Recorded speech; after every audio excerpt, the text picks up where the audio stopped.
ಎಲ್ಲರಿಗೂ ನಮಸ್ಕಾರ. ಇಂದಿನ ಸಂಚಿಕೆಯಲ್ಲಿ ಹಣದ ಸಮಸ್ಯೆಯಿಂದ ಬಳಲುತ್ತಿದ್ದೀರಾ? ಹಾಗಿದ್ರೆ ಮೊದಲು ನಿಮ್ಮ ಪರ್ಸಿನಿಂದ ಈ ವಸ್ತುಗಳನ್ನು ತೆಗೆದುಹಾಕಿಬಿಡಿ.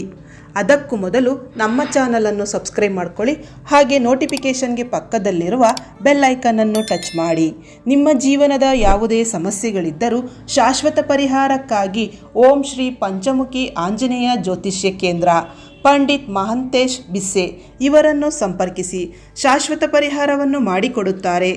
ವಾಸ್ತುಶಾಸ್ತ್ರದ ಪ್ರಕಾರ ಪರ್ಸಿನಲ್ಲಿ ಕೆಲವು ವಸ್ತುಗಳನ್ನು ಇಟ್ಟುಕೊಳ್ಳುವುದರಿಂದ ಆರ್ಥಿಕ ಸಮಸ್ಯೆಗಳು ಉಂಟಾಗಬಹುದು.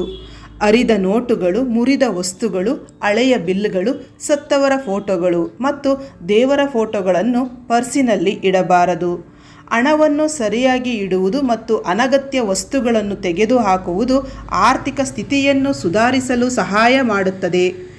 ಎಷ್ಟೇ ದುಡಿದರೂ ಹಣಕಾಸಿನ ಸಮಸ್ಯೆ ಎನ್ನುವುದು ಕಾಡುತ್ತಲೇ ಇರುತ್ತದೆ. ವಾಸ್ತು ಸಲಹೆಯನ್ನು ಅನುಸರಿಸುವುದು ಮುಖ್ಯ ಎಂದು ವಾಸ್ತು ತಜ್ಞರು ಎಚ್ಚರಿಸುತ್ತಾರೆ. ಪರ್ಸಿನಲ್ಲಿ ಸತ್ತವರ ಫೋಟೋ ಇಟ್ಟುಕೊಳ್ಳಬೇಡಿ.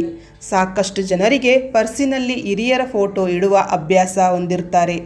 ವಾಸ್ತು ಪ್ರಕಾರ ಯಾವುದೇ ಫೋಟೋ ಇಡುವುದು ಶುಭವಲ್ಲ. ಕೆಲವರು ತಮ್ಮ ಪರ್ಸ್ಗಳಲ್ಲಿ ದೇವರ ಫೋಟೋ ಇಟ್ಟುಕೊಳ್ಳುತ್ತಾರೆ. ಹಾಗೆ ಮಾಡುವುದು ಕೂಡ ತಪ್ಪು. ಹೀಗೆ ಮಾಡುವುದರಿಂದ ಲಕ್ಷ್ಮೀ ದೇವಿಗೆ ಕೋಪ ಬರುತ್ತದೆ. ಪರ್ಸ್ ಬದಲು ಮನೆಯಲ್ಲಿ ದೇವರನ್ನು ಪೂಜಿಸಿ. ಅರಿದ ಹಣ ಹಾಗೂ ಮುರಿದ ವಸ್ತುಗಳನ್ನು ಸಹ ಇಟ್ಟುಕೊಳ್ಳಬಾರದು. ನಿಮ್ಮ ಪರ್ಸಿನಲ್ಲಿ ಎಂದಿಗೂ ಅರಿದ ಹಣವನ್ನು ಇಟ್ಟುಕೊಳ್ಳಬೇಡಿ. ಇದರೊಂದಿಗೆ ಮುರಿದ ವಸ್ತುಗಳನ್ನು ಎಂದಿಗೂ ಪರ್ಸಿನಲ್ಲಿ ಇಡಬೇಡಿ, ಏಕೆಂದರೆ ಅದು ನಕಾರಾತ್ಮಕ ಶಕ್ತಿಯನ್ನು ಆಕರ್ಷಿಸುತ್ತದೆ. ಈಗಾಗಲೇ ಅರಿದ ನೋಟು ಇದ್ದರೆ ತಕ್ಷಣ ಅದನ್ನು ತೆಗೆದುಬಿಡಿ. ಅರಿದ ಪರ್ಸ್ ಸಹ ಬಳಸಬಾರದು. ಇದಲ್ಲದೆ ಹಣವನ್ನು ಎಂದಿಗೂ ಪರ್ಸಿನಲ್ಲಿ ಸಡಿಲವಾಗಿ ಇಡಬಾರದು.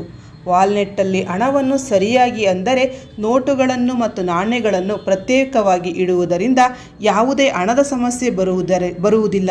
ಈ ರೀತಿಯಾಗಿ ಕೆಲವು ವಾಸ್ತು ಸಲಹೆಗಳನ್ನು ಪಾಲಿಸುವುದರಿಂದ ಹಣದ ಸಮಸ್ಯೆ ನಿವಾರಣೆ ಆಗುತ್ತದೆ.